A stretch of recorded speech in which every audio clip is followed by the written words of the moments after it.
यार आप कर नहीं पाए। आपने आश्वस्त किया कि आईएएस संतोष वर्मा पर कार्रवाई होगी, वो आप करा नहीं पाए।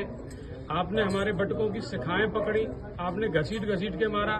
आपने हमारे शंकराचार्य जो हमारे लिए स्वयं राष्ट्रपति प्रधानमंत्री हैं, उनसे क्षमा मांगने के लिए कमिश्नर को भेज देते, हमें शांति मिल जाती। पूरे प्रदेश में जिस तरीके से हम सोच रहे थे कि यूसीसी आएगा, सनातनी एक होंगे, आपने उस क्षत्रियों को ओबीसी, बीसी, एससी बना दिया।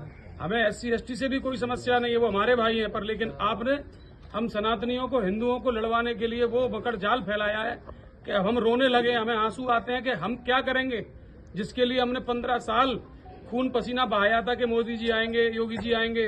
मुझे पता है महाराज जी ने कैसे कैसे लोगों के सामने गिड़गिड़ा गिड़गिड़ा के कहा कि भाई मोदी को लाओ, कैसे कैसे कहा था, हमें पता है।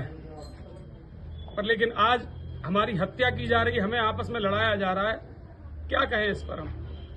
हमारे अधिकार 19-22 आर्टिकल का हनन कर दिया, वहीं चंद्रशेखर को रैली की अनुमति दे दी, वहीं ब्राह्मण क्षत्रियों की बेटी गाली देने के लिए अनुमति दे दी।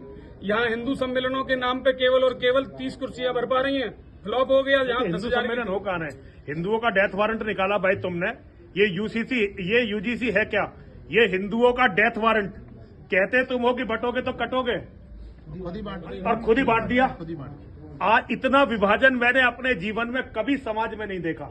इतना विभाजन जितना इस नाकारा मोदी सरकार ने हमें विभाजन दिया ना हिंदुओं में, इतना हमने कभी नहीं देखा। तो आरएसएस नहीं बांटा, ये सब आरएसएस की सरकार है। मोदी भी आरएसएस का प्रचारक है भाई, फिर मोदी अलग थोड़ी है। सरकार तो आरएसएस ही बनाता, वोट तो आरएसएस ही मांगता भैया। महाराज जी हमें धमकी दी जा रही है कि तुम्हारा मोदी जो है हत्या करा देगा, तुम्हारे जो पुराने मुकदमे हैं सबको खुलवा के तुम्हें जेल में ठूस दिया जाएगा। कोई बात नहीं, हम जमानत करवा लेंगे। तो मैंने कहा हत्या करवा देगा तो अभी देख लेंगे, मुकदमे खोलेगा तो अभी देख लेंगे, सब में जमानत करवा देंगे। जेल भी क्या नहीं होने देंगे और ना ही मुकदमा लग चलने देंगे। नहीं, हमने बोला हो जाएगा। अत्याचार तो होता ही है हमेशा, बात कर रहे हो महाराज, सब देखे जाएंगे भाई। एक बार लड़ने के लिए निकल गए, फिर मौत से क्या डरना। अगर डरने वाला लड़का होता ये तो ऐसे नहीं बैठा होता भाई। डरने वाले ऐसे नहीं बैठते। अगर डरने वाला होता तो हम यहाँ मिलने थोड़ी जाते। फिर हम मिलने केवल इसलिए आए कि इस बच्चे को प्रणाम कर सके, इसे नमन कर सके। अकेला बैठ के लड़ रहा है, मतलब ये बहुत दिलेरी की बात है। हमें तो डॉक्टर साहब ने कहा कि ऐसे ऐसे एक लड़का 2-3 दिन पहले, डॉक्टर साहब कब कहा था आपने?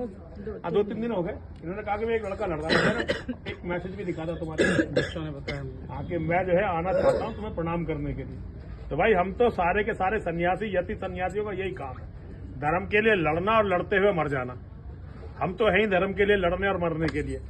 बाकी अगर 200 करोड़ जिहादियों से नहीं डरे तो इनसे तो फिर क्या डरेंगे हम? ठीक है ना, जब 200 करोड़ जिहादियों से कभी नहीं डरे तो इनसे क्या डर जाएंगे? और भाई जो करना चाहते हो कर लो, पर अत्याचार ज्यादा दिन नहीं चलता भाई। एक बार अंग्रेजों को इस बात का घमंड था कि उनके राज में सूरज नहीं डूबता था। आज अपना लंदन नहीं बचा पा रहे, आज अपनी महिलाएं नहीं बचा पा रहे। अंग्रेजों की महिलाओं की ये दुर्गति कर दी वहां पे, जो बचा नहीं पा रहे भैया।